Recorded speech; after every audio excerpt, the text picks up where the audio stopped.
Mis amigos y amigas y familiares de Latinoamérica, así está la tormenta de nieve ahora en Goshen, Nueva York. Por todo esto, aquí así se ve la nieve. Ahí ven un auto. Les voy a enseñar, voy a caminar hacia allá.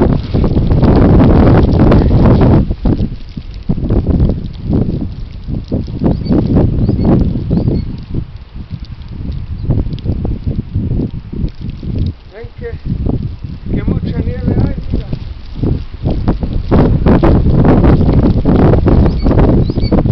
Mira cómo está aquí.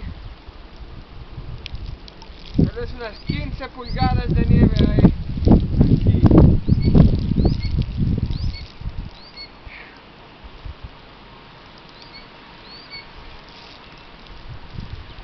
Ha estado cayendo desde